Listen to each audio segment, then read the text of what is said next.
Dito. Okay guys, welcome back sa aking vlog. So guys, ngayon gagawa tayo ng video kung paano magbaklas at maglinis ng ating panggilid. So, paano ba yung tamang pagbaklas, tamang paglinis, at tamang pagbalik ng ating panggilid, Ito ay para sa mga baguhan lang. Kumbaga, yung gustong mag-DIY na maglinis ng panggilid nila. So, ayan guys, samahan niyo ako. Pero bago ang lahat, intro muna tayo.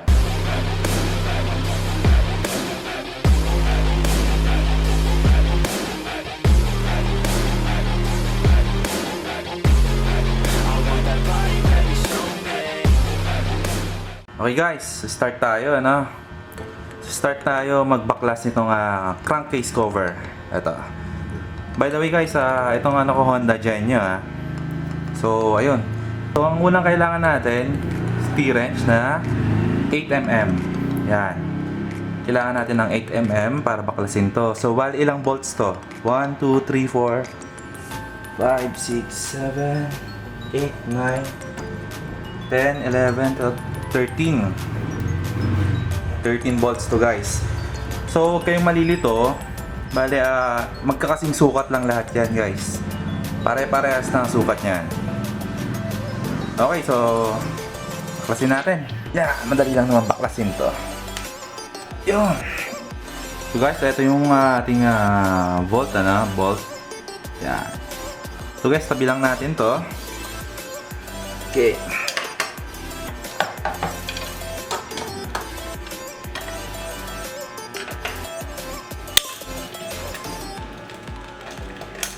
So yun guys, pakita ko lang So bale, etong bolt na to, kasama yan, tatanggalin nyo rin yan. Yung sa may brake cable. Yan, tatanggalin nyo rin yan guys. Dalawa lang yan, na maiksi. Yan, kita nyo ba? Dalawang bolt na maiksi. Okay, continue tayo. Okay, so dito tayo. So ito guys, yung tatanggalin. Yan, kita nyo to. Tatanggalin natin sa may brake cable. Maiksi lang to guys na bolt. Ito tatandaan nyo guys, ito tatandaan nyo kung saan siya papasok kasi pag dito nyo na ilagay yung mahaba, tatamaan tong crank nyo, butas yan.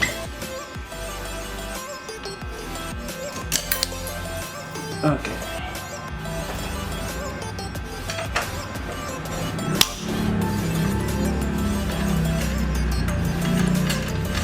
Oh guys, dito naman. Last bolt. Yo.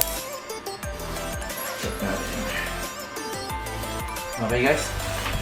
So ayun, natanggal na natin lahat Bali, tatanggalin na natin tong crankcase cover. So madali lang yun guys, pagtanggal na ito. So bali, eto, push mo lang na gano'n. Yan. Tanggal na. Yun. So itong crankcase cover, itatabi lang muna natin, So ayan guys, yung ating panggilid. Bali, eto na yung ating panggilid, Ito yung ating drive face. Ito. So ito ang ating pulley. Ito yung ating pulley. So ito naman yung belt. Yan. Pagkabaklas nyo ng crankcase cover, nakikita na natin ito. Ito ang ating drive face. Yan. Ito yung ating drive face, tsaka yung pulley nasa likod. So una natin natanggalin dito is itong drive face. Yan. Ito ang unang-una natin natanggalin. Gagamitan natin ng 22mm na socket, Ngayon guys, kung wala kayong kasi ako, naka power tools kasi ako. Yan, meron kasi ako nito. Kung wala naman kayong power tools, gagamitan nyo siya ng Y-tool. Yan. Ito guys yung Y-tool. Ito lang yung gagamitin nyo. Kakalang nyo lang dito. Kakalang nyo dyan. Yan. Kakalang nyo yan guys, dito. Then, Kailangan niya ng socket or kahit anong 22mm pambaklas dito para mabaklas siya. Yan. Pero kasi akong impact wrench. Ito. Para mas mabilis. Konting tip lang guys, markahan nyo itong nut. Yan. Kasi, take note lang guys, kung paano natin binaklas, ganun natin siya ibabalik. So, itong nut, hindi po pwedeng baliktad mo may ilagay. Yan guys. Hindi siya pwedeng baliktad. So, paano mo siya tinanggal, ganun din siya babalik. So, yun. Meron akong kakilala na yung ginagawa ko nito, nung binaklas nagpagawa siya sa iba. So, nung binaklas to, ngayon nung ibabalik na, hindi nila alam kung paano ibalik kung ano yung mga parts na hindi nila alam. Nakalimutan siguro. So, nangyari, ni YouTube pa kung paano ibalik yun. So, ayun guys. Sa akin, meron akong marker dito. Nakikita niyo. Pakita ko. Ayan.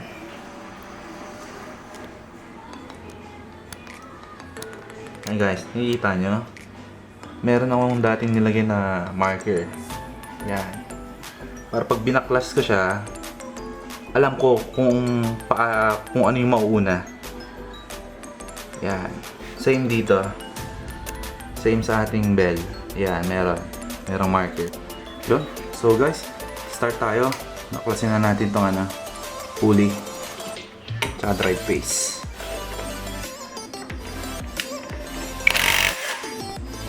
Yun. Dumi na. Yan. So ito guys yung ating pulley natin. Yan. Nakita nyo guys, may marka yan. So pag ibabalik natin, ganyan din. Yun. Tatabi lang natin to guys Tapos may washer dito. After nung nut, may washer. Yan. May washer. Tapos pwede nyo ring markahan yan. Kasi hindi rin pwedeng bumaliktad basta-basta yan. Paano niya tinanggal? Dapat ganun siya babalik. Okay? Sabi natin.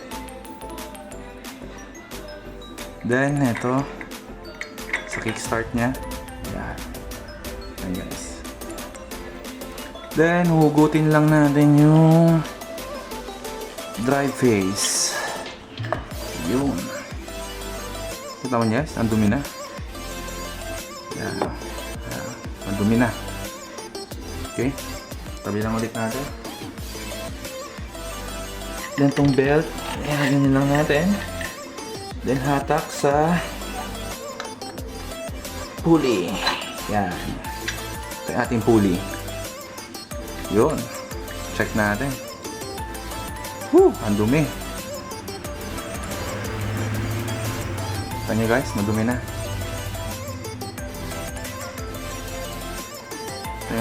Ito naman guys, yung fly ball. Mamaya, natuturo ko sa inyo yung tamang pagbalik nito guys. Kasi hindi ito basta-basta binabalik ng ganyan. May pwesto yan. Yun, ang dumi oh. Pakadumi. Dilinisin natin to. So guys, ito yung ating fly ball. So bali yung fly ball natin nakalagay is stock na 15 grams. Stock pa rin to guys. Check natin. Check nyo guys kung may kanto na. Okay, good.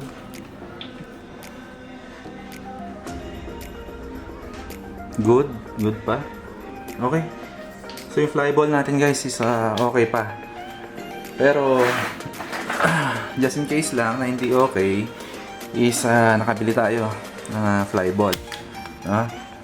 Ito, nakabili tayo ng stock din to, 15 grams din. Kaya JVT. Yan, baka naman. Alright. So ayun guys, pagbaklas niyan, next naman is yung bell. Okay. Yun.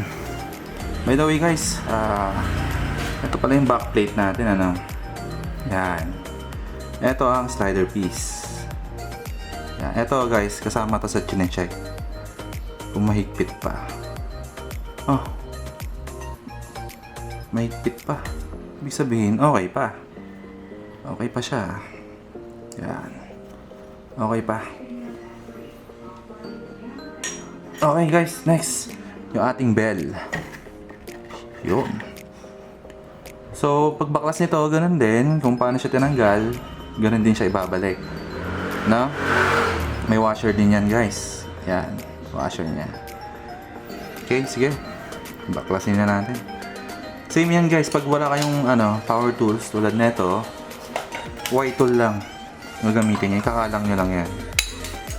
Yan ang size nito. Guys, para dito sa bell, ang size nito is 19mm. 19. Para dito. Okay. Baklasin na natin.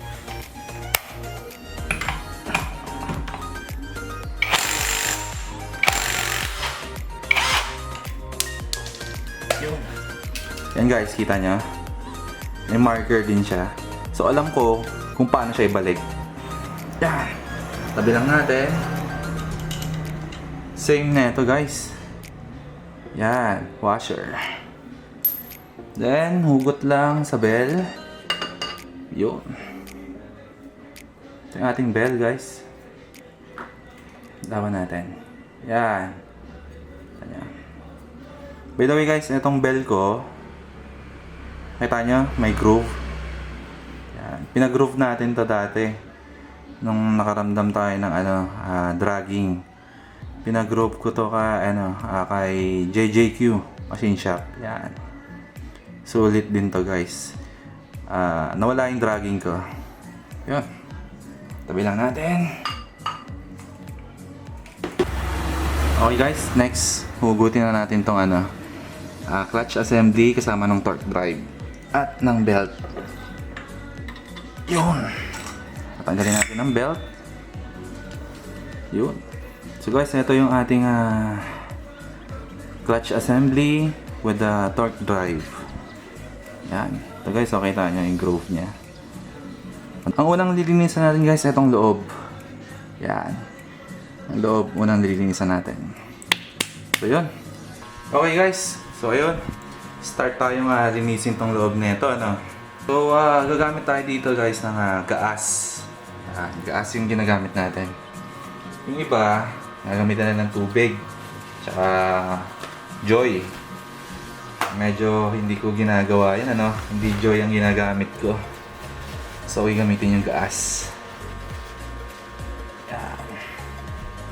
Alisin muna natin tong grasa na ito. Kasi may grasa to.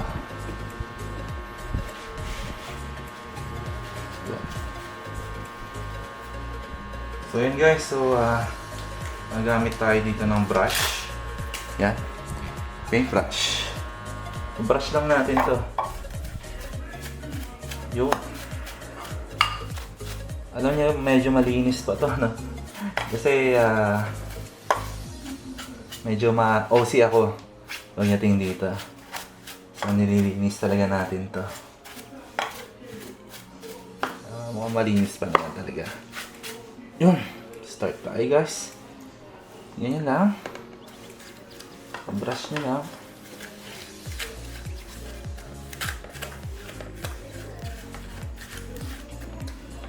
Dali lang maglinis, di ba? Para to sa mga yung medyo malayo sa mga shop na hindi sila makapagpagawa. Pwede nyo i-DIY na lang. Dali lang naman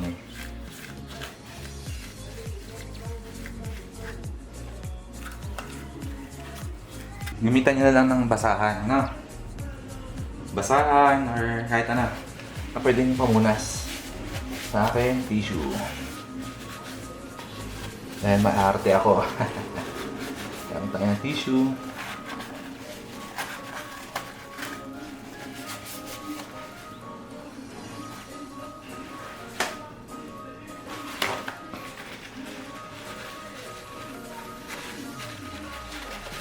Punasan na natin yung mga excess nito. Tapos pag may blower kayo, pwede nyo i-blower. Para makatuyo ka agad. So ayun, balikan ko kayo pagka natuyo na to. Punasan mo lang naman yan. So yun mga boss, habang pinapatuyo natin yung dito sa may loob, unahin muna natin linisan ng bell. Yan yung ating bell. Ganun lang din. Brush nyo lang. After ng bell, tabi nyo lang yung bell. Next naman, ating drive face. Yan. Madumi ang ating drive face. Yun. Basta tabi nyo lang din. Then next, itong ating pulley. Yun. Then tatabi lang natin guys.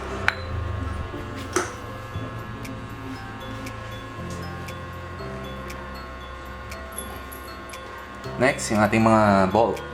Yan.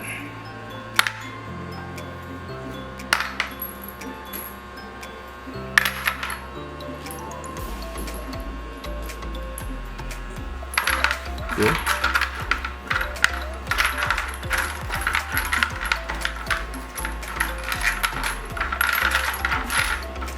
Yan, yun lang kayo. Okay guys, ito muna pala, ating backplate. Galing na natin ang slider piece. Tigas pa ng slider piece ko. Goods pa. Yan. Mainam guys yung makapag-maintenance kayo ng motor nyo, ano? Every 5,000 kilometers. Mas maganda. Para ma-check nyo rin kung may problema ba. Huwag nyo hayaan na may maingay sa mga panggilid nyo, ano?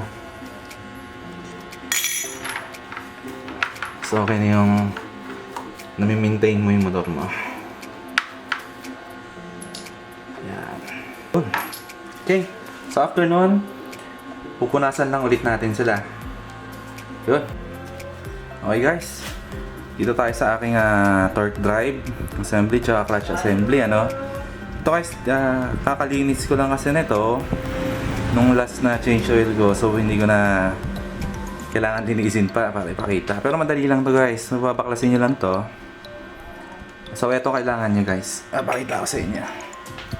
Ito ang tools nyan, pantanggal na ito. Yun, the way siya natanggalin is ganito lang. Yan, tapos papalo mo lang na ganun. Papalo mo hanggang sa lumuwag na yan. Pagka lumuwag yan, matanggal na itong clutch assembly mo, tsaka yung spring, yung center spring mo. Yan, sama na matanggal yan.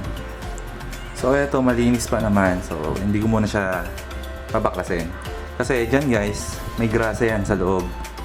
Yan, kakalagay lang din ng grasa niyan. Yun. Then guys, ito yung belt natin, ano? Okay. So ito, hindi ko kasi ito binabasa or sa gaas. Kumbaga, binabrush ko lang, pinupunasan ko lang. Ayokong basain. Ganito ang pag-check niyan guys. Yan, check nyo. Kung meron na siyang parang mga bitak-bitak.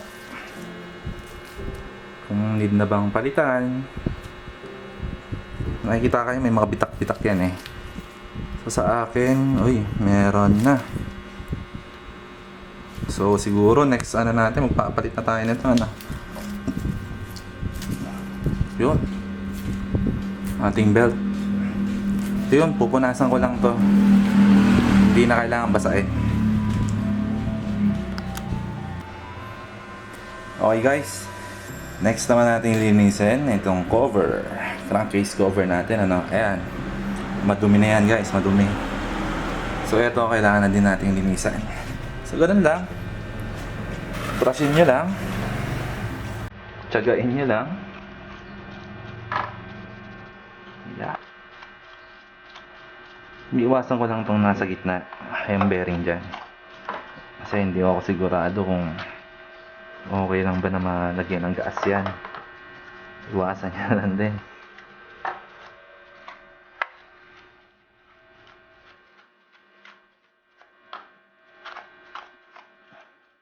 Punas. Itong part na to, hindi ko na to aabutin. Kasi hindi naman siya ganun kadumi. Kayo, kung gusto nyo linisan tong part na to, isama, pwede naman. Pero sa akin, hindi ko gaano ano. Ito, pwede to. Kasi madumi to. Itong part na to. Yan.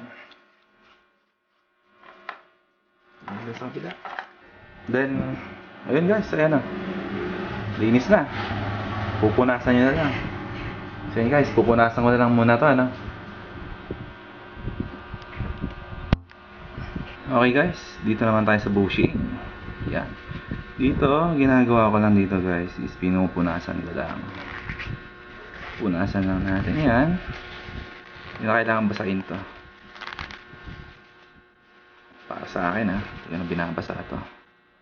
Punas-punas lang. Yun. Yun. Yun. So, assemble na natin guys. Okay guys, unahin natin tong backplate. So, paano nga ba mag-check na ito, ano? Turo ko muna sa inyo. Yan. Kung paano mag-check kung yung slider piece niya is hindi na kailangan ng palitan. Ayun. So, meron tayo nito guys. Bumili tayo nito. So, pag kailangan nyo na palitan yung inyong slider piece, malalaman nyo pagka maluwag na siya. Yung tipong bigla na lang natanggal mag-isa. No? So, ito. Kabit natin yung ating bagong slider piece. Yun. Kabit na natin yung ating bagong slider piece. Ganito lang pag-check guys. Yan, lagyan muna natin yung flyball. Sa flyball naman, lagyan na natin. Ito yung ating mga bagong flyball. Yun. So, ilalagay na natin siya dito sa ating pulley. So guys, may konting tip lang sa tamang paglagay ng flyball. Hindi lang siya basta-bastang nilalagay na ganyan. Meron yan. Parang ganito. Kita nyo to guys. Yan. Meron siya dito, 'di ba? Yan parang may nakatakip. Ito lang yung butas. So dito sa mga ganito, back to back yan yung butas niyan. Ang tamang pagkabit kasi nito, etong may takip na yan, andito sa right side. Sa right side. Ang purpose kasi niyan, pag etong ating pulley umikot na, kumbaga sa centrifugal force kasi, iikot yan. So, pag ganyan. Ang unang-unang tatama, eto. Parang eto yung sumasalo. So, sa mga pulley, sa mga flyball na ganito, meron yan, makikita nyo. May part dyan na mas makapal. May mas makapal dyan. So, kung ano yung pinakamakapal, yun yung nakapwesto sa kanan. So, hahanapin mo lang. Ganun lang. Wait lang, hanapin lang natin. Tulad na ito. Ito yung part na mas makapal. Yan. So, ganun lang. Paikot. So, yun guys. Ito na, no? Ikabit na natin yung mga flyball. So, meron pala dito. Pag yung logo niya, yan. Yan yung logo niya, di ba? Yung tuktok niyan is yun yung mas makapal. Yung taas niyan. So, pag nilagay nyo, kailangan yung logo niya is nakaharap sa'yo. Yan. Nakaharap sa'yo lahat yan. Logo niya. So, yun. Lalagay lang natin ang backplate. Yun. So, ang pag-check na ito guys sa backplate, kailangan walang ugayan. Kumbaga, hindi siya sumasayaw. Hindi siya gumagalaw-galaw. Yan. Then, alugin nyo lang. Yan. Kailangan hindi siya umaalog yung mga bola nyo. Alright. Goods. Then yung bushing natin. Ito ang ating bushing. Ang pag-check naman nito, pag pinasok nyo dyan, kailangan ito, walang uga. hindi siya umuuga. Once na umuga yan, kailangan na kayo magpalit nito. Itong bushing na to. So, yun. Ito yung pinakaunang-unang isasalpak natin doon, ano? Ito ang ating pulley. Yun, tara. Salpak na natin. So, yun guys. Pag na-check na natin lahat, pwede na natin ito isalpak. Yan. Simple na pagsisalpak nito. Para ka lang tumatalpak.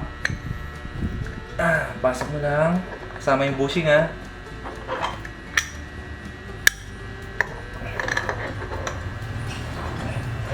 Yun. Simple lang, di ba? Napasok lang. Ito pala guys, hindi na kailangan lagyan ng grasa yan. Kasi nakapanood ko, yung iba, naglalagay pa sila ng grasa.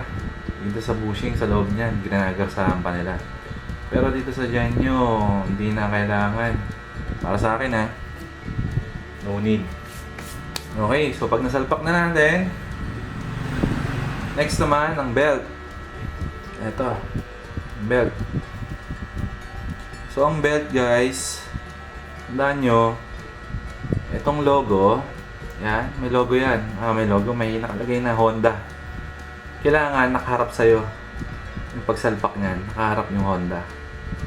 Yan, kita nyo naman, Honda, bando. So, nakaharap yan sa inyo. Yun. So, ito yung mauuna talaga na ilalagay, ha. The next, yung ating drive face. Linis niya, no? Ang ating drive face, yan lang din. Sasalpak lang. Kailangan guys, maayos yung pagkakasalpak niya. May ngipin kasi yan. Kailangan na tama yung pagsalpak niyo. Tapos, ito, make sure na nakaipit to. Talagang pasok na pasok siya. Then, lalagay natin ito, yung sa kickstart niya. Yun, kailangan pasok na pasok yan guys. The next, spacer. Diba naalala nyo, meron tayong marker dyan kung paano siya ikabit, kung ano yung mauuna. Yan. So ako may marker ako. Ito yung nasa labas. Next, itong nut. Yan guys, kita nyo may marker ako. Yan. Mahirap kasi maging tanga. Yan, game. So hihigpit na muna natin. Paluan ko muna.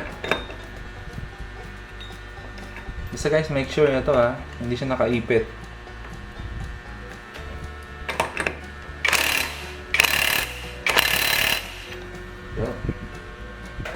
So, pinalo ko na ng 3. Ngayon, to make sure na hindi siya maluwag or hindi siya masikip, ito ginagamit ko. Yan, pakita natin. Wait lang. Yan, ito ginagamit ko guys. Torque wrench. Yan.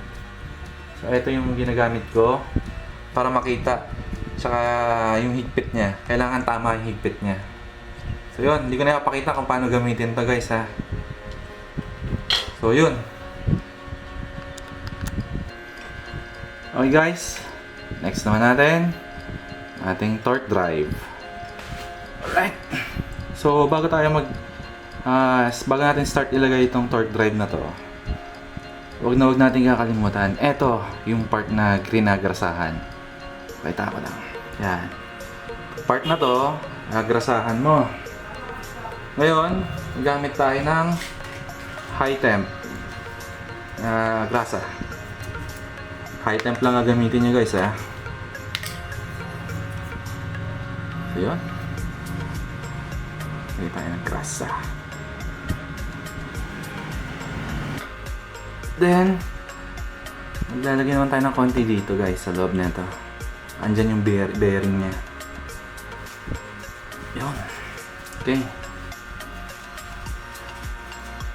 Ngayon, ang trick nito, ang pagsalpak na ito, ganito lang. Takin nyo ito palabas. Wait lang, kasi natin ang camera angle.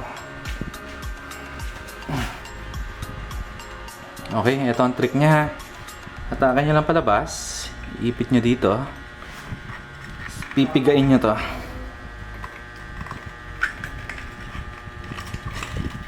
Medyo matigas lang. Yan. Piga. Okay. And guys, pumasok na. Then, saka na natin siya pwede ipasok.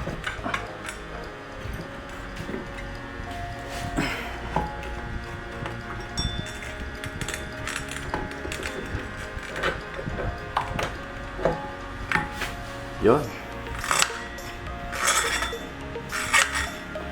Yun guys. Yan. So, naipasok na natin, ano? Nagrasahan na rin natin. Or may isang way naman, kasi ganito ako maglagay ng ano eh. Ganito ako magbalik. Nauuna muna tong ano, drive face tsaka pulley. Pwede namang mauna to. Then next itong belt, itong pulley na nasa likod, ito yung huli. Pwede naman din yun. Kaya lang mas nasanay ako dito. Ayan kita nyo yun guys.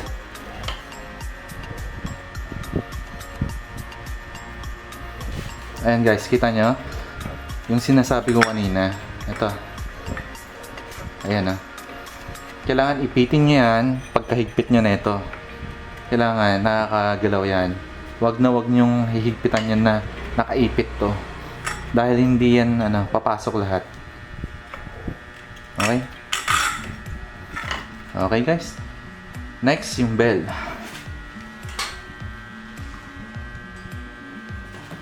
Okay. Yung ating bell. So, simple lang. Pasok mo lang yan dyan. Yun. Dito sa bell, pwede mo yung ma-check pagka ito gumigewang na. Or, malalaman mo yan pagka nagkulay ube. Naging violet yan. Ibig sabihin nasunog yan. So, yun. Kakaroon siya ng gewang. Yan. Isang cause din yan ng dragging. Yan. So, next, ito naman. Yan, kita nyo guys, may marka ulit. No? Yan, kita natin. Yan. Yung next, yung nut. May marka din. So, alam ko kung paano ilagay, kung ano yung mauna. Kakamayin mo muna. Then next, hihigpitan na natin. Ganun ulit. Gamitan natin ng power tool or yung Y tool pag wala kayo nito. Higpitan lang.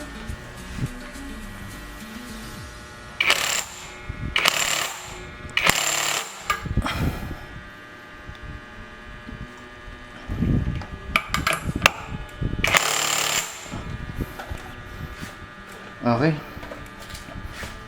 So ayun guys. Nailagay na natin. So ngayon, i-start natin siya. Start na natin guys So para makita natin kung okay ang pagkakabit. Okay.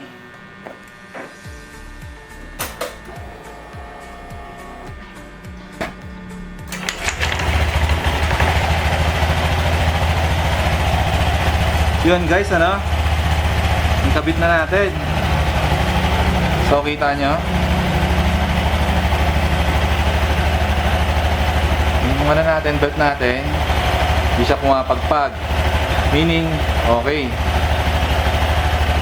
Siya tahimik. Mas naging tahimik siya ngayon. So yun, pwede na natin siya patayin. Pwede natin balik yung cover. After nyo ma-start guys, pwedeng higpitan nyo ulit to. Pwede nyo higpitan ulit para na makasigurado. So yun guys, babalik na natin yung cover nito. Then after nun, okay na. Hindi rin pala ng grasa. Konti lang, pahiran nyo lang ng konting grasa. Tsaka itong part na to, lalagyan din ng grasa yan. At ito, tanyan, Nagrasahan niya rin yan guys. Kunti lang. Nito, simple lang din. Ibabalik mo lang ng ganoon. Yun. So pag nailagay niyo na, lagay niyo na yung mga bolt. Tandaan niyo yung nandito sa part na sa baba. Yung nandito. Kailangan tama yung mailagay niyo. Kailangan yung mahaba. I mean, ito, maiksi lang kasi to. Yung tama dati pupuntahan niya. So yun guys. No. Okay na. Kabit na natin. So yun, ganoon lang kasimple maglinis ng panggilid, no. Tsaka mag-check kung may problema. Yun. Sana guys may natutunan kayo kung paano gawin to. Ayun, kung nagustuhan niyo yung video, pa-like, pa-subscribe na rin, Alright. Peace out.